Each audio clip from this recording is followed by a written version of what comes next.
There we are. Hi, Matt. Hi, everybody. Matt DeRyan.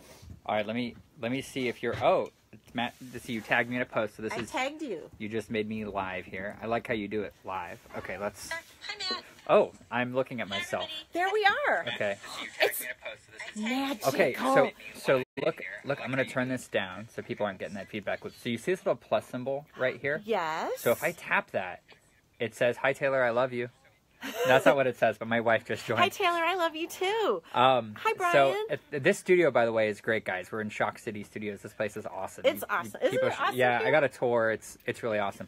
Okay, so on Facebook Live, if you push this plus video right here, it says, request to join. Would you like to be in Mich Hancock's live video?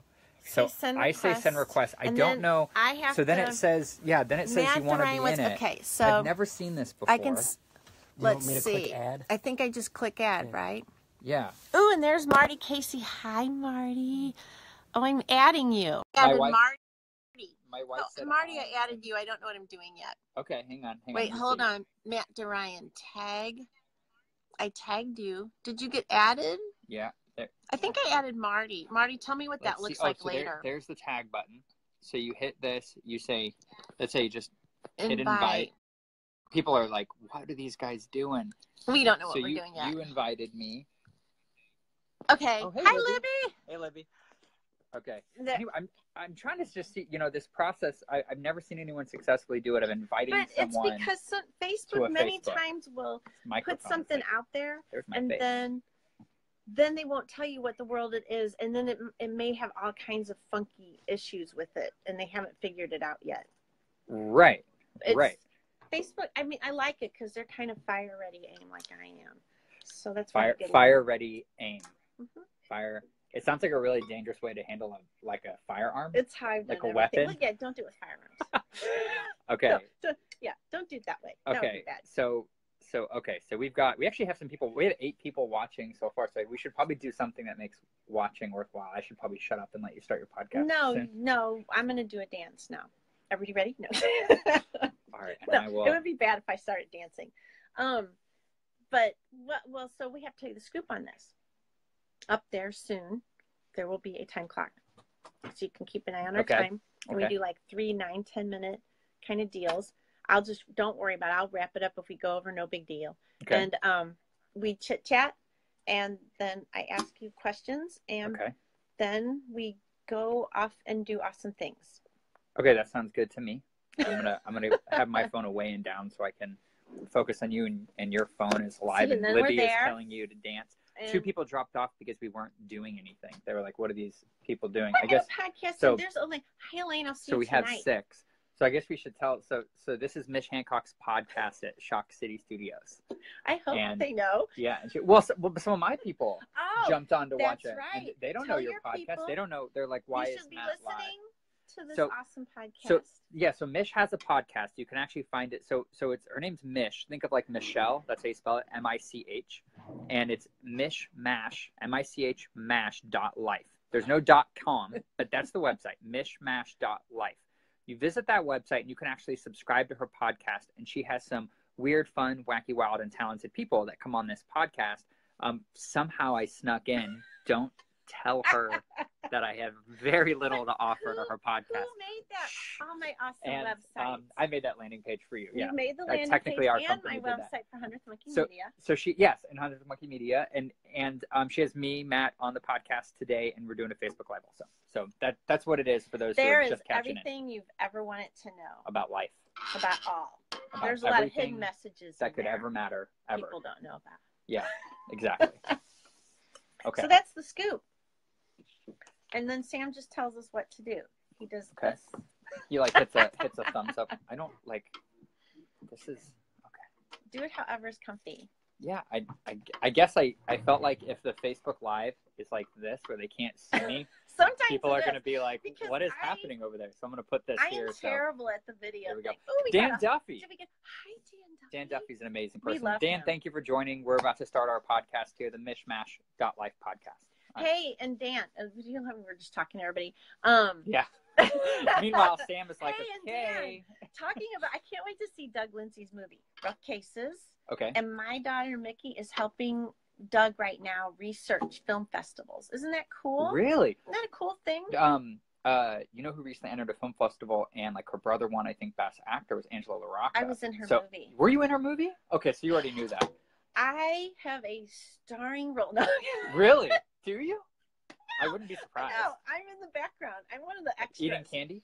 No, I'm not. Although it's so funny because when I saw me in the background, I literally was like working. I was like on my phone, like answering things, doing social media stuff. You just legit doing what you do. I look like I'm in a like totally weird zone. But yeah, it was fun. And then it was really funny because when we were filming it, there was a part where Angela was, so like there was one thing where we were like listening to this guy and he's being really funny, her now husband, Ben. Yeah. And he's being really funny. We're all like, we're like, doing our, yay, this is funny look. And then her brother gets up to do a part. And I'm thinking, as many of us, like it's going to be funny. But it was actually not funny. It was like a profound moment. And so he gets up there, we're all like, okay, ready, listen. And he starts to talk and we're all like, changing our faces. And Angela's like, okay, wait, I need to set you guys up for this. It was so funny. But oh my gosh, it was fun. Yeah, Mickey, my daughter Mickey, and then some of her friends came and that's too cool. That's fun. We were people at the cafe in the background, and I had to study a lot. Hashtag people at the cafe. Yes. I went to lots of cafes before that. Oh, hi, Marianne. Ready. All right. Oh, and Sarah from Soulshine. We have a lot of people. We should tell these like new people that got on what this is that they're looking at, and then that way. Mishmash podcast. Actually, Marianne probably knows. I'll tell Sarah. Tell Sarah. There's a bunch of them. Yeah. I love. So, okay, Matt's see, look at these buttons everybody on Facebook Live. I know. You see here it says it says add, so you can actually bring them on camera. You could invite someone now, well, and I don't know how this works, but you can bring them on camera on the spot, and they could like pop in, and everyone could see them. So you could invite Marianne. You could invite. But I tried to add Marty, but she may have gotten off. But yeah, I mean, I don't know what. That's really funny. It's really strange. All right, well, Sam is over ready, there. Sam. About ready to smack us in the face. Sam's we don't like, start this actual. But she's starting the podcast now. I'm going to have to stop staring at the Facebook Live and just do the podcast. Now it's time to podcast. I'm just so interested in the live audience there. Well, it's fun though, isn't it? Yeah, it's kind of this dual dynamic. I love doing the whole live thing because then people, it's fun. You'd see behind Sean Brady started on that. You know, Sean Brady does a podcast, and I said, hilarious. we have to go Facebook Live. And he goes, what? I got him started on that. I said, do it, man. And now he does it on all of them. Podcast. I still haven't done You haven't done it? It's really fun. I know, because he's so funny. Okay, I'll shut up. All right, I'm ready. We're ready. Okay. We are ready. I promise. I will be quiet and talk, do my thing. All right, here we go. Hi, this is Mich Hancock, and you are listening to the Mishmash podcast, where I get to talk to the weird, wacky, wonderful people of this world, people I adore and want to know more about. Today, my guest is Matt DeRyan. He is the founder and CEO of Worry Free Marketing, which helps companies transform their digital marketing into an extension of their sales force so they can profitably get leads from the internet. Hello, Matt DeRyan. Hello, Mich. How are you? We are also good buddies. Yes, that's so true. We should just tell already. Yeah, we're good friends. We're good friends. We're good business partners. Yeah. You did my website. You do lots of websites for my clients. I work with social media with some of your people. It's good. Yeah, you do a piece of this digital puzzle that I can't stand doing personally. It's so necessary, and yet doing it or actually executing it is not something that I would call a core competency, nor something I enjoy. And if I enjoyed it, I could turn it into a core competency, or if it was a core competency, I could figure out how to enjoy it, but I don't have either one of those. And then we handle this other piece of it that deals with this like detail-oriented significances of blah, blah, and website development and blah, that probably isn't, it's probably the same description for you. I don't want to do. Why you don't do what we do. But what's funny is how many people do not like, I think that's one of the reasons why we're so successful. So many people hate doing what we do. Right. It's like this necessary thing. Yeah. But we really love it. I mean, we find great joy and we love learning about the clients and posting about them and finding cool things for them to talk about. And so many people don't like doing it. Right. Yeah. I don't know why. So that's how it works in business, right? Do what you love and then find other people do stuff that you don't love. Like I love pushing through technology challenges on figuring out how to use technology to further business. And when you're attempting to do something for clients on a platform where you don't have control over how the technology was developed, to take, for example, like business manager in Facebook ads, which to get your account pulled in and to do it all, and just to get it to the point where you actually can turn on some ads and run them is a really steep curve for the average business owner. But we like doing that stuff, yet posting several times a day on behalf of the business owner in Facebook in terms of just their Facebook wall would, like what you all would do, and replying to those people and that kind of stuff, we wouldn't like doing. So it really falls into enjoying what you're doing and turning that into a core competency versus trying to make that square peg round hole fun with it. I mean, you can have so much, but what you do, one of your things that you do so well is websites, and I want to talk about that a little bit, because a lot of people, so website, when you say to someone you need a website, a lot of people are like, oh my gosh, it feels daunting, and it feels like I can't even wrap my brain around it. But you guys make it really easy. I would like to think so. Well, you do. I mean, you make it very, very easy. And so one of the things I often share with people is the fact that there's one thing to work with a website developer. It's really different when you're working with the website developer that's also a project manager. Sure. And I really think that that's that's the uniqueness of and not to mention that Chad's just freaking brilliant. Sure, my business partner. Yeah, he is. He's very smart. And then Claire, who I love Claire. Claire's who's the one, I really think Claire, I get a lot of credit for her work. And and she knows that. And what we do is we tee her up for success. And we have, design and development and strategy and SEO and content writing. And when you take a look at all the different pieces that go into developing a successful website, it's so much more than coding, and it's so much more than just design. Right. And so Claire, for example, is the one who can make things just look brilliant and really sing. But prior to that, she's given a really strong foundation of, here's what we're trying to accomplish. How do you think it should look to accomplish that? And so she's teed up well. She makes it all look easy. Well, yeah. And then the client looks at it and goes, oh my gosh, this is amazing. I love it. Thank you, Matt.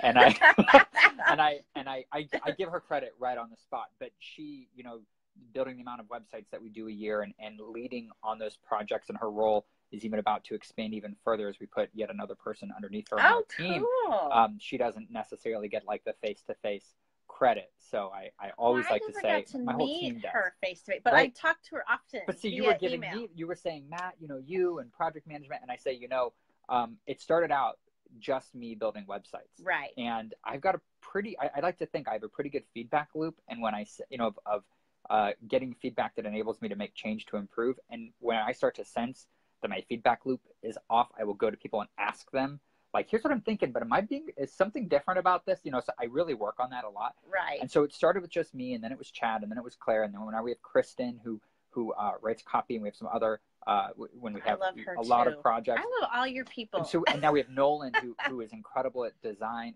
He helps a lot. I haven't met Nolan. So Nolan, he's actually based out of California, but I've known Nolan for a long time. And if you go to MediciMarketplace.com and you take a look at the iconography, that's all custom iconography that Nolan designed. Really? And he also helped lay the foundation for the design of that site, and then Claire developed it. So anyway, I'll shut up for a sec, but yeah, that project management piece, as it started, the point to get back to what you were bringing up, someone could be really creative, but that doesn't mean that they're great at customer service or answering the phone or getting back to people or managing email. And so what I've done is taken the different pieces of building a successful website that will actually generate leads and also, just like psychologically, you could say, like, make the person feel good about their business, but it can't only be that. It needs to also generate leads for them, although one doesn't really work without the other. But really generate those leads and or whatever their goal is. If their goal is expanding their business, if their goal is entering a new marketplace, if their goal is bringing in new leads. And we've just broken that down into some of its parts. And it's like this 140-point checklist. Holy cow. Yeah, we've got a really intense thing when it comes to these websites, and it moves through different people. And have you ever heard the old adage, like, how do you eat an elephant? Yes. Like one bite at a time. One bite at a time, so getting design is like 1/5 of the process, or 1/5 of those 140 steps. Design's like 1/5 of it, to give you an idea. And then all these other pieces that go into it are there. And Chad and I together, Chad is an incredible administrator at helping to develop systems and processes that are really pro-customer. Right. Right. And so anyway, that's well, and I think why you perceive that we're one of the things that people always want to know is, how do I generate leads through my website? Mm-hmm. And there's a lot more that goes into it than here's your website. When you first get your website, what happens? Lots of leads. Woo! But how do you keep the leads coming in? Talk to that, because that is a place that a lot of people, they fail, that they don't know they're supposed to be doing on their website, like continuing to blog and adding content and what have you. Well, so you could, going higher up than the tactics of like continuing to blog and adding content, there are two issues when it comes to making a website successful: traffic and conversions. Right. So just to define that for anyone who listens, just to really be butt simple about it. Traffic is, that's a thing. That's a word from the 50s. So, all right. Traffic is people coming to your website. Conversions would be them doing what you want them to do. So they're signing up for something. Right. It could be a newsletter, it could be a purchase, could be a consultation form. You can't solve a traffic problem by focusing on increasing conversions, which is tweaking your website. Right. And you can't solve a conversion problem by focusing on traffic. Like, more traffic to a website that's not working doesn't do anything. So exactly. you do get these, I don't know if I should call them, they're not even competitors, so not, but you do get people who will cold call companies and say, we'll get you to the top of search engines that will drive people to your website. But that question of, does your website do anything for you now, is kind of missing. Because if they're not getting leads now, what, I mean, unless traffic is zero, what's up? What's going on? So to that point, after that website is live, one looks at, am I getting conversions? Or am I, you mentioned in your scenario you laid out, you said, you know, you're getting leads and you want to sustain it. Okay, so you're getting conversions. So then it's simply a matter of more traffic.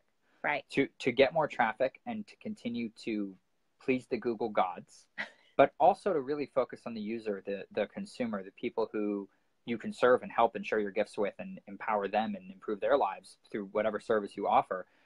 Yes, you should be writing content for your website, because that continues to add value both to Google search engine as they look at your website as like a body of knowledge on a topic, and it also helps users. And yes, you should have strategies in place that continue to drive traffic. It's why many of our clients, after we launch a website for them and they see some success with it, a lot of times they've never gotten leads from the internet. We launch a site, they get leads from the internet. The site pays for itself in under 6 months, sometimes in under 3 months.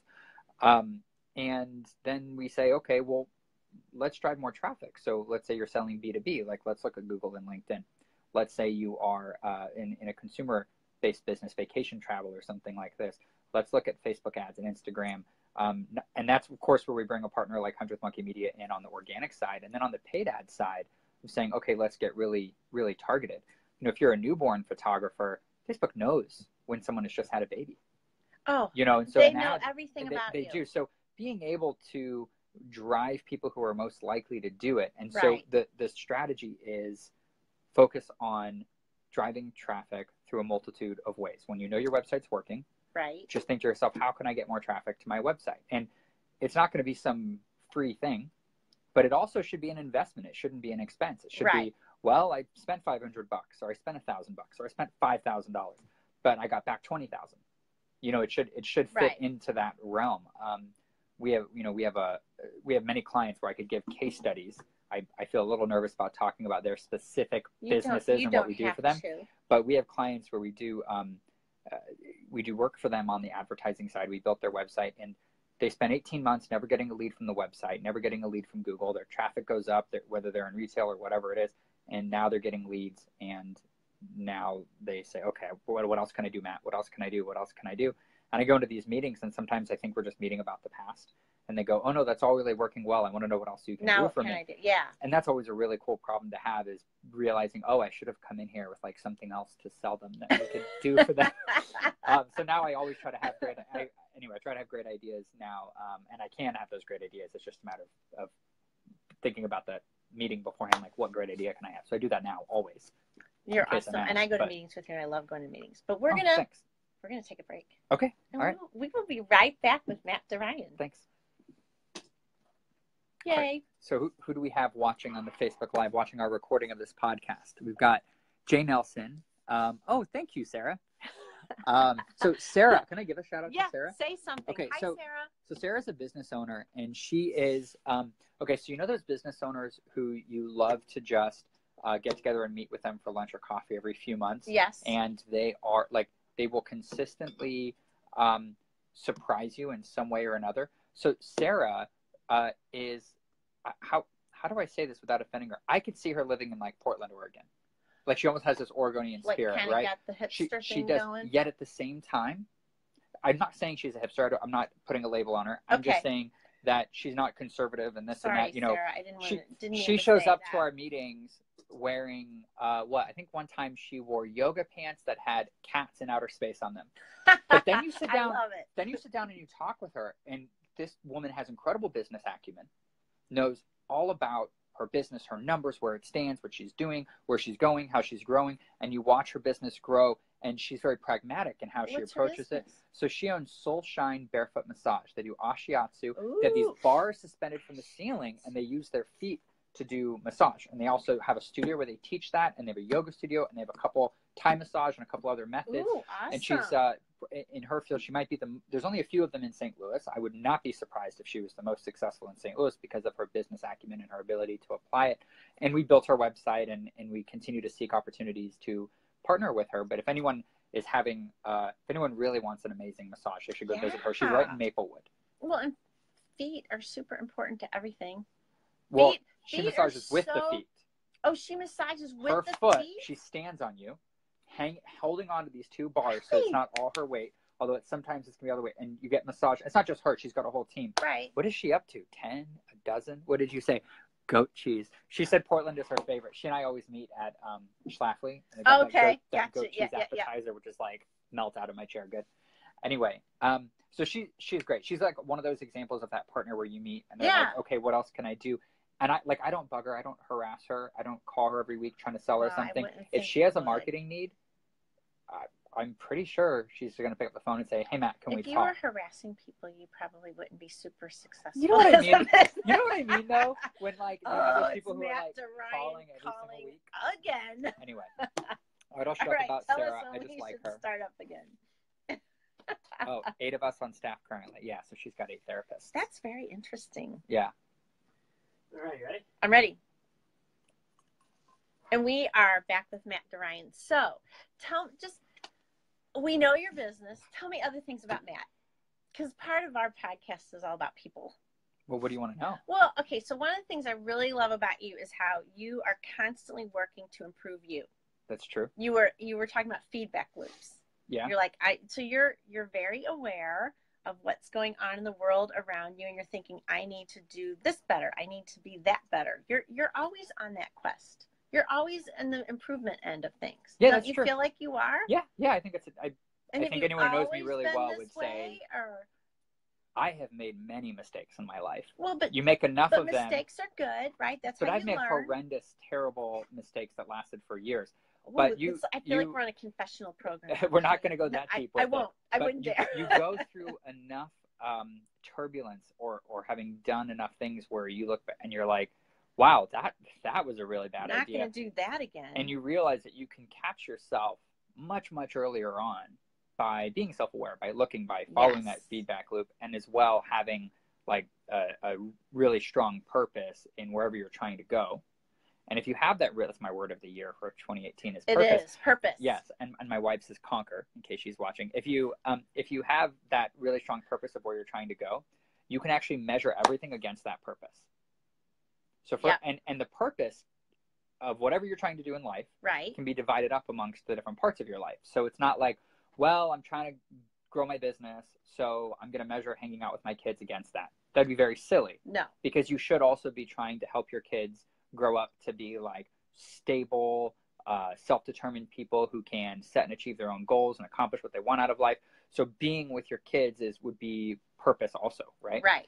And so then you can measure against a yardstick. So I'll give you an example. If you are 3 beers deep hanging out with your kids, is that as purposeful as 1 or no drinks hanging out with your kids in terms of being responsive to them, being interested in them, being active with them, especially when they're like mine? We got 3 boys, 6 and under.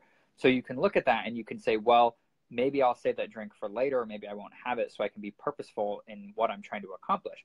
And then it becomes a matter of, not oh, someone's going to judge me because I'm drinking or something like this, or because I'm doing this, or Right, because I'm right, doing, right. and that could apply to drugs, that could apply to anything. It's what am I trying to accomplish in that area that I'm working on of life, and is this going to help me get there or not? And you know, I'm always trying to help people also, and everything I Right. do, I'm trying to find ways to help people. So it's like, does this help me further the purpose of helping others?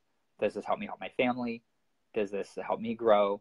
Because it's a huge And that's part kind of of my it, right? feedback loop. Helping other people. I mean, It's the biggest part of it a for lot me. of people don't understand that by helping others, which we're both part of Medici, and we know the whole abundance mindset Sure. is, Yeah. you know, by growing the people around you, you eventually are going to grow as well. Yeah. It's like how it all works. There's also just like, once you've been through some experiences where you've already lived it, and you realize, you see someone else and they're having a problem that's really not new. Yeah. Or maybe you haven't lived it, but maybe you have some advice or something they could read or something they could look at that would help them. There's nothing wrong with being willing, I think, to invade someone else's privacy just a little bit to help them out. Well, and if you've been there, done that, then isn't it part of your purpose? Some people to really share shy it with away from sharing advice, and some people really shy away from getting involved in other people's business, and That's true. that can be a bad thing to do. I mean, if someone doesn't, if you're at a point with someone where you don't know them well enough to talk with them about things like that, then what are you doing trying to talk with them about things like that, right?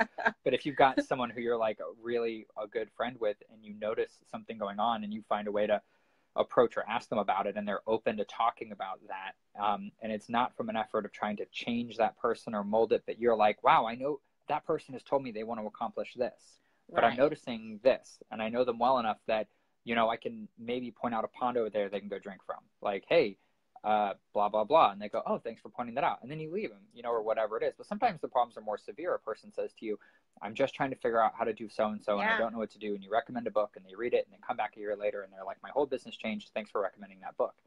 Well, really, the author of the book and them and themselves and applying themselves and accomplishing what they wanted to accomplish is how they got helped. But they thank you because you pointed the book out to them, which is fine, which is whatever. That's a cool thing to do. I say good for you on doing that. You know, thanks for taking the advice seriously.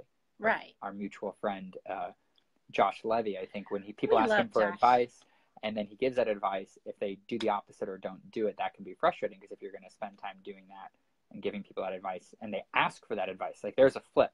Right. They specifically are saying, give me advice. And you're saying, well, here's your advice. And then they go, I'm not going to do it. That can be a problem. I think I got at least an A of some sort on which, because Josh totally helps me with my business. And Josh like will say, do these things. Yeah. And then we go do them. Yeah. Because if we don't, then it's just wasting Josh's time, obviously. You're like the ideal client, too. You have to do those things that the person that understands what you're supposed to be doing from that. Because as you know, I'm like creative Mich girl. Woo! Whooping around doing all my creative stuff. So I need like a grounding. Yeah. Right? And so you act like that to me. And so does Josh. Like that sort of grounding that, I think a Mich. Can we settle down for just a moment and let's listen? You know what I mean? It's like, because but then again, you guys both understand that Mich needs to. Yeah, I'm never trying to do her things or something, because it's just part of Mich's world, but also just to ground me a little bit in the business thing, you know, and it's so helpful because I get to grow my business, but then do all the other things that Mich feels the need to go out and try. Because, I think Josh and I are equally lucky to have you. I cannot just do one thing. You know, to that point, like on my personal life, my wife acts for me as a really good feedback loop and a really good, for people who don't know what a feedback loop is, when you're using it in this way, like you do something and you watch the result and the result comes back to you and you measure what that is and then you use the information from that to do the same thing or do something different, right? Right. Hashtag feedback loop. So my wife acts like that for me on a personal side. I mean, sometimes, and some people who know me, I bet Josh would say, I could see that. And I think Mich would say, what? So I'll say the statement because sometimes I can be an asshole.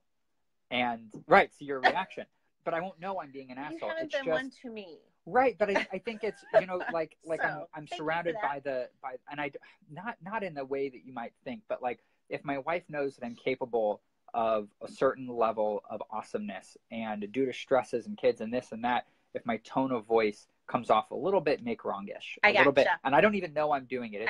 It's like, just go over there, let's say to my son or something, and I could have said, go over there, buddy, And that little change, and she can act as a feedback loop where if it not like she's not nagging me, it's not like every single time, but let's say there's been like a couple days of it, she might say, hey, I noticed blah blah blah with the kids. But don't you think that's an important part of marriage? Very, right? very. And I'm really open to and accepting that's how of I'm with it. Dan. Like Dan, So Dan important. will do that. He'll be like, you seem a little off, or you seem, you Like, know, what's I'm like, going oh my on? gosh, I'm And you totally kinda think stressed about out. it. What in the world am I doing? And the same with Dan. I'll be like, Yeah. hey, did you notice over the past few days this has been going on? You know, but I think that's important because you don't get mad at each other about it. It's helping the other person. Some to spouses understand. do get mad at each other about don't it. get mad. And I think it's that's also unhealthy. the way you say it. If somebody's like, blah, blah, blah, yelling at you about it, but if it's more like, hey, I just noticed this and wanted to share that with you, so you can kind of, you know, course correct, if you will. Well, and that's where like being really good friends plus being married can come into play. Because if I have a really good friend and the friend's like, wow, man, you're acting like a dick. Sorry for all the cussing. But I can go, oh, am I? Yeah. Because if I was trying to, then it's like, you're damn right I was. Yeah. And here's if I'm trying to be, if I feel I'm justified. But like, if I'm unaware that for some reason, because so much of my attention is on something else, and I'm unaware that the way I'm coming off is not really how I intend. Exactly. Gosh, I really want someone to point that out to me. So on the personal side, my wife is my best friend in that regard and points that out. And on the business side, I have my business partner, Chad, who does really well when I'll get a little bit too into a problem, so much to the point that it's like getting to minutia way past the point of returns on how to solve it and so on. And that business partner for me has been really crucial of how we've grown our business. And I think for someone who doesn't have a business partner, like yourself, you don't actually have a business partner, but you use, but I have this Jill. Is what made me think of this. You have Jill, and then you have like Josh, and then you have these strategic partners. And so they can be your feedback loop. But that being said, we got back onto business again because you started asking me questions about me personally, and I managed to somehow steer away from it. Oh, that's okay. Questions come. No, I'm kidding. Keep asking. It's not that I'm uncomfortable. No. It may be just my natural disposition. It's just we talk about business a lot. Yeah, so it's more. You know, and I'm willing to talk about. We cannot talk about other things. No, I'm kidding. I'm just kidding. All right, we are going to take a break, and we will be right back. All right, let's see who we got here. You're welcome, Sarah. I don't know Brian Clack. I'm gonna pick this up. I know Brian Clack. Hi, Brian Clack. I haven't seen him. See, look, it says bring them on camera. That's so weird. And then there's this. Brian Clack lives by me. He's and he has a beautiful, wonderful wife, Diane, and like awesome children. Brian Buffka. Hey, Brian, how you doing, man? And my wife is still watching. That's let's see. Are we making Taylor here? Hi, Taylor. I hope. Did you do? Did you? We got lighter and brighter. It's okay. There we go. Oh, there we are. Okay. Just tapping the screen to fix it. I thought, wow, we got all like. So how long do these breaks really? So he sets that up. Yeah, it's just whenever, you know. Sam I didn't realize you were still watching, Taylor. Over there. Hang on, Taylor. I didn't realize you were still watching. I would not have said all those nice things about you. Oh, stop it! So just you never say mean things about let's pop the ego. He doesn't. Never to me anyway. You're awesome. No bueno. I loved you before I met you. I did. I loved Taylor before I met her. And now we're gonna go rob a bank together. Ooh, I probably wasn't supposed to say that one. I'm driving the getaway car. She told me I could. I want to rob a bank with this guy. With Sam? Yeah, he's probably got 50 tattoos you can't even see. There's a lot going on under the surface. That's right. He has tattoos. To me. He's a tattoo man. And it's all Star Wars. No, I'm kidding. Yeah. That's my Jabba the Hutt tattoo. No, Sam's like us. He's not to say that that's bad to have Star Wars tattoos. I totally, like Yoda, I look at Yoda as I've been thinking about getting that Rebel Alliance Phoenix, but just really small even somewhere. Like, I've been thinking about how I don't get big tattoos, but, like, what if I just had literally a square inch of something? Like tiny like a little thing here, a little thing. Like, it takes you in and out in 10 minutes. Magnifying. No, they could be like this big, like the size of a penny. And you're like in and out in 10 minutes, and you just get little. So you think about how ridiculous and, excuse me, but stupid Pandora jewelry is. I don't know if you've ever seen that Saturday Night Live skit about Pandora jewelry, but it is fantastic. What's Pandora jewelry? It's like these charms. You buy a bracelet. Oh, yeah. And it basically gives a man or a woman or whatever, gives a human the ability to buy their significant other a charm around different life events to fill up things. Fill up the thing, bracelets. I remember those when I was a kid. Yeah, except with Pandora, it's like, here, I got you something. You open it up, it's a dog. Yeah, because I know you like dogs. Here, I got you something. It's a nurse's cap. Yeah, because you're a nurse. Is like in each charm costs like $90 like of $100,000. Yeah, and the way that the skit on it is that that you can buy a gift for them. You just have to watch the skit. It's ridiculous. I will watch it. I think of tiny tattoos. I've been thinking about this last few weeks as like a way of getting charms put on your own body for different things you love. Tattoo charms. Get like a little tiny one. You could have different life events. Like, would you want to get a tattoo this big of like somewhere you've been, like Niagara Falls? No. But if there was like a tiny symbol, right? Like a tiny symbol this big, and you're in and out in 10 minutes, and you got like a little thing right there, or a little, it's like, It's well, your that might be life fun. story. Yeah, but and it wouldn't have to be so big. That's It could just so be a little funny. something you like, something like I like Star Wars this much. Yeah, Star sure. Wars on there. I'll put that much of, you know, yeah.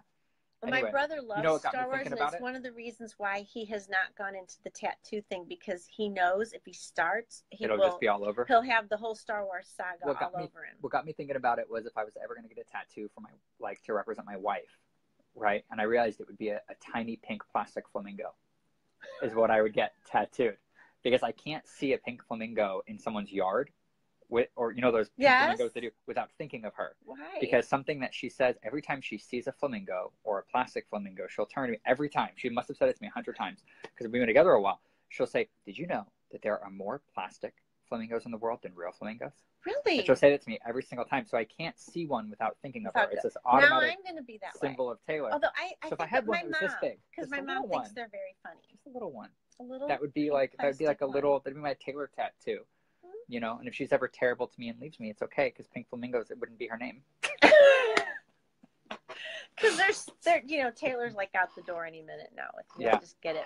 All right, I'll let us get on to the rest of our podcast. You already answered one of my questions, because that's okay. But no, I have another one. All right, I'm ready. The Mich Mash podcast. Okay, we are back with Matt DeRyan. So it's question time. Okay. So you already told me your word for this year is purpose. Yes. Right? Oh, you were going to ask that. I was going to ask it, but what if you had to pick a second word, what would it be? Change. Ooh. Yeah. I like it. It would be purpose and change. And you're not afraid of change, because some people are afraid of change, but you so are not. No, I'm not. You know, earlier in the podcast, you asked me about, like, have you always been this way? Have you always and I have worked very hard on self-improvement, both in study as well as in my, even my religious studies and practices, and the theology and the applied religious philosophy that I apply to my life on improving myself. And even one pillar of that, you could call it, or one step of that, is all around the subject of change. And not being afraid, not being shocked by, not, you know, there's these different levels of awareness a person can experience and that they can have and they can grow towards as they grow. And one of those is the subject of change. And so thankfully I'm not only okay with it, it doesn't upset me. And I've actually like practiced and studied the topic to be fine with it. And I think one can kind of, there are changes that happen that they seem out of your control. Yeah, right. And those can be so shocking. Right. To a person, like someone dies, right. Something changes, you're young and your parents up and move, someone gets divorced, that kind of stuff, and those kinds of things can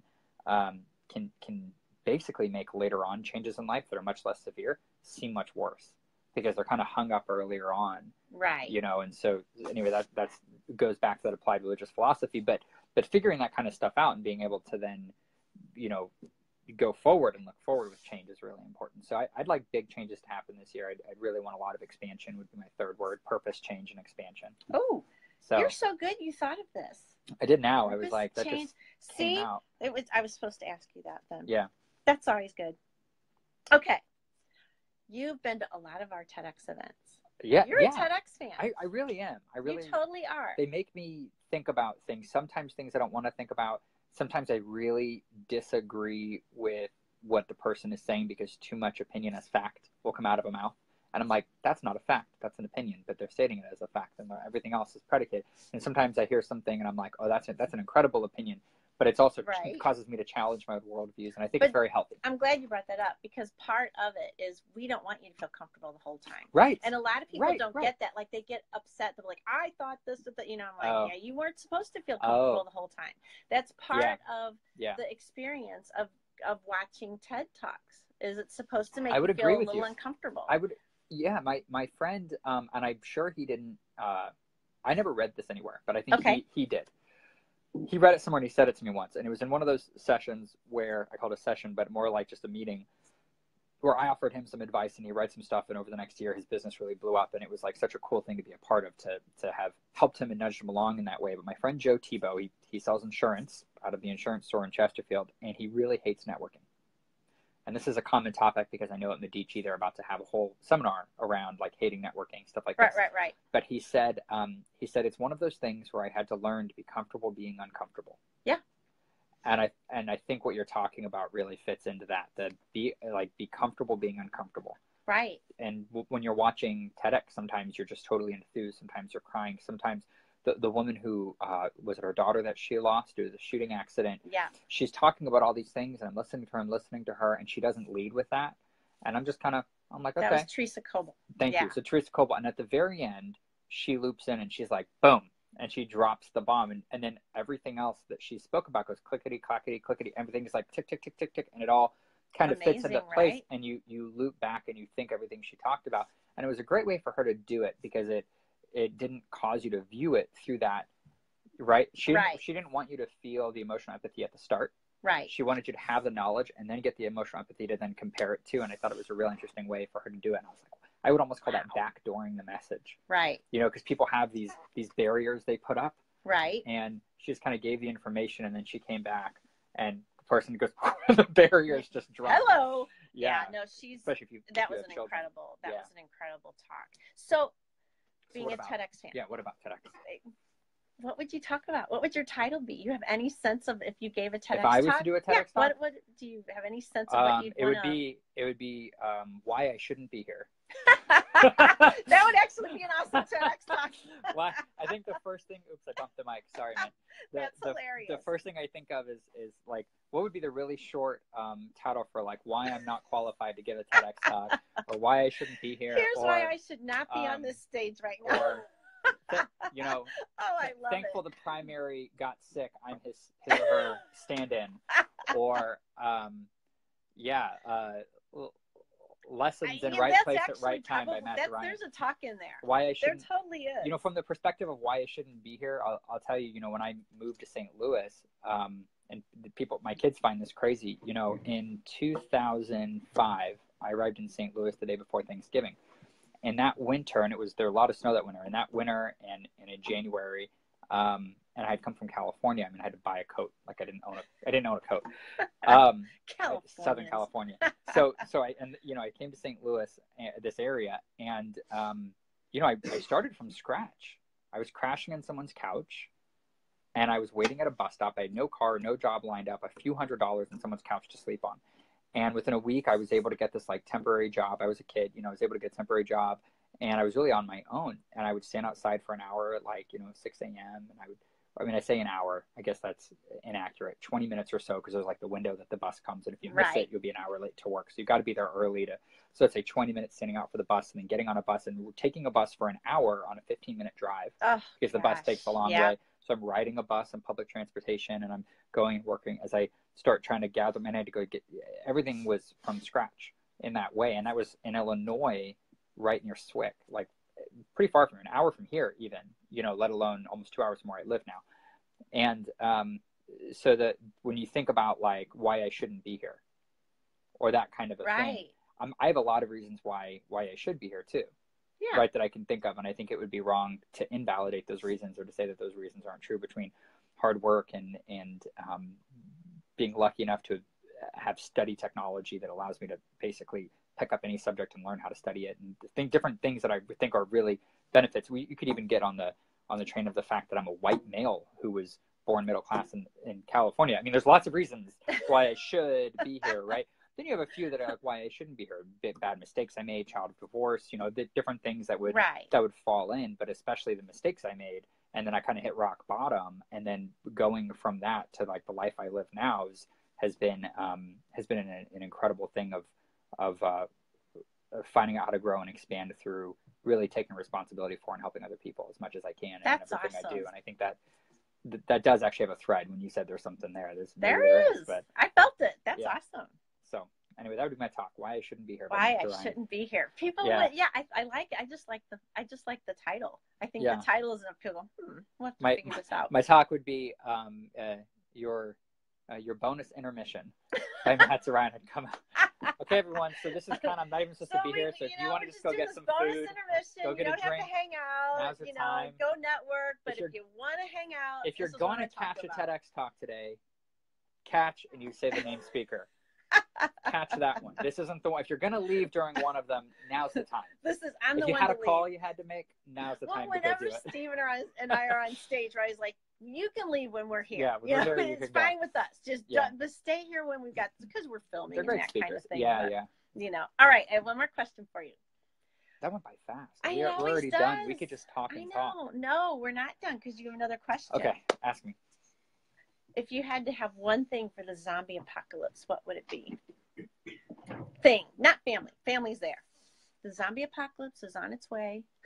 What is the one item you need to have with you? Does it have to be a realistic item, or can it be as unrealistic as the zombie apocalypse? You take this wherever you want to go. My first thought went to a tank. Ooh, tank is good. You know, being able to just roll over them. Yeah. Shoot them like an actual tank. It's impervious. Then I thought, well, if we're going with a tank, you know, why limit it? Would a submarine be better? Ooh. Or perhaps one of those really large, like this huge, like the airplanes they literally use to drop tanks off, that they land and the tanks roll out of.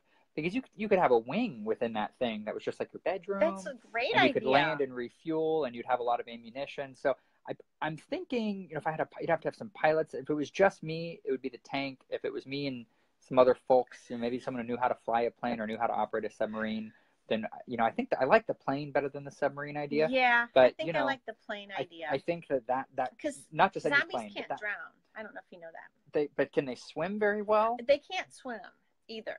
Okay, right. According to my brother Chris, who told me this, that zombies cannot swim, but I guess they could this is one of those questions they could sink and walk. Like, can they sink and walk? But could they? The ocean's a really big place. I don't think they could. There'd be some pressurization issues. There'd be issues. Eventually they'd get too far to where. And I think they would just sort of disintegrate. Yeah, you have to have that tank. Yeah. You know, that pressurized tank. So, but also being in the air, like they can't fly. They're not going to be coordinated enough to fly. They definitely can't. So my thoughts go to something that's mobile. What a ridiculous question. Something that's mobile. That's the idea. Yeah. It's supposed to spur on new conversation. Just because. What's the typical answer you get? Like Skittles? Or guns? I don't know. I've never asked that before. Oh, okay. Well, no, I always ask different questions because I don't know. The things come up in my head that I think, I'll ask that. What would he take with him? I get my mind just went straight to the pragmatic answer. What would be most pragmatic? It's a good answer though. Thanks. I mean, you know, I was thinking for sure toilet paper because I don't think people put enough value on having toilet paper with you at all times. But, you know. Being a guy, I think in the zombie apocalypse, I'd be okay with being pretty gross at times. I think you're going to have to be because I just don't think showers or something people can get very easy then. I'd be like, what is this? This isn't Charmin Ultra. Go back to Costco, break in there, shoot the zombies again, and bring me the TP I like. Like, I don't think you could really, you know. Don't be picky. This is Costco brand. Why don't you give me some sandpaper to wipe my butt? What are you doing? Like, you can't really be in that situation. I love it. You know, so. Well, thank you, Matt. Thanks for having me. I've been wanting to have you on here for a long time. I really appreciate it. I was flattered to be asked.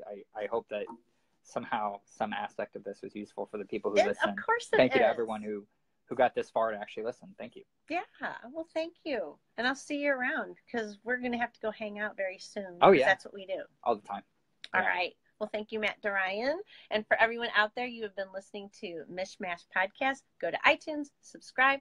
Love you, and see you later. Nice. Yay! All right. We did a podcast. Awesome. We should probably end our Facebook Live. Yes. What do we got going on here? Let's see. There's Mike. Hi, Mike. Katie Shemwell. Oh, there's Kate. Hi, so you Katie. can swipe this way and it shows you who's watching. All these Brian Buffka watched the whole thing. Taylor watched the whole thing. Wow. Taylor, I'm very flattered. That is so sweet. I'm very flattered. Thank you. She's got kids with her. Maybe the kids. She has better things to be doing than listen to me talking yet again. Like, let's just. I mean, like, do I ever shut up? And now she's actually watching. That's watching a lot of support. You know what? Maybe she put it on and just put it somewhere, so I'd think she was supporting me. Like, still a good move. Watch that later. Still a good move. She just lets me know that, like, I think she's watching me, which is supportive, but she's in the tub. She's doing something else. She's taking a bath. She's probably run off to the store. Doing errands, you know. Yeah. All right, well, I'll let you end it when you want to. See you all later. Thanks for watching.